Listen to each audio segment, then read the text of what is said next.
This is the safest shelter, cleverly hidden among a pile of huge rocks entirely built from thousands of logs. Inside the house there's not only a comfortable big bed but also solid wood flooring throughout the house, clearly reflecting a quality life and style. The exterior decorations perfectly blend into the surrounding environment. Quickly grab your phone with more than half battery and enjoy the stress relief process together. Kiang, who is over 30 years old, loves hiking alone. After half a day of trekking, when he was about to take a short rest, he unexpectedly discovered a stone cave under the boulders. Curious, Kiang went forward to check and found that the cave was very spacious inside. This was truly a chosen place to build a shelter. However, the scattered stones needed to be cleared. Fortunately, these stones were not big, so the clearing went very smoothly. The raised mound of earth at the innermost part only needed to be smoothed out on the surface to serve as the bed location. In this way, a lot of time was saved building the bed. Of course, the ground also needed to be leveled and compacted to ensure stable and comfortable living. The stones and soil cleared out were just right to expand the area in front of the door, further increasing the usable space. Considering the convenience of future access, a neat step was naturally necessary. As time passed, the terrace in front of the door gradually took shape. Next was the interior arrangement. Being outdoors, the seemingly insignificant soil became an excellent plastering material. Kiang used diluted mud as an adhesive to start sealing the gaps in the corners, effectively preventing intrusion from snakes, insects, rats, and ants while also enhancing the shelter's insulation. Even when the temperature dropped sharply at night, the interior could stay warm. The uneven walls naturally could not be neglected either. This spot happened to be where the bed was placed. However, since the environment was damp here, sleeping directly on it would definitely cause rheumatism.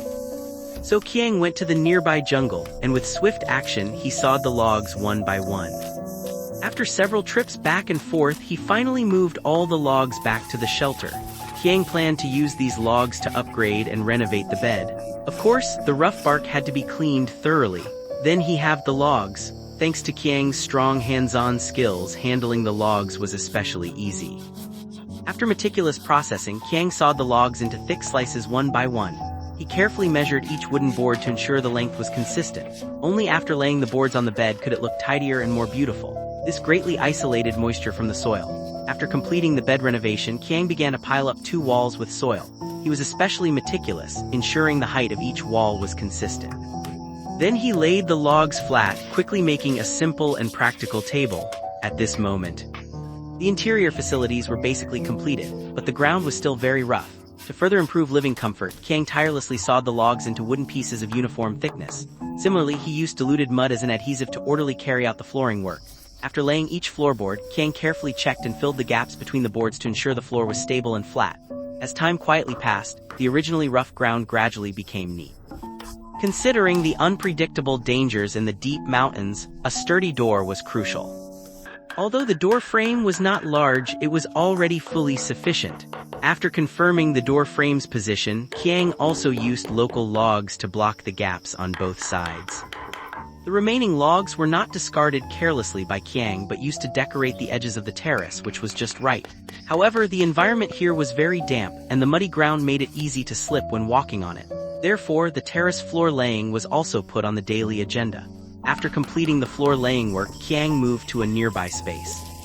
His eyes were attracted by a lush grassland. He intended to use local materials, utilizing the weeds to further decorate the shelter. These patches of turf were very easy to use, only needing to be carefully placed on the soil surface in front of the door.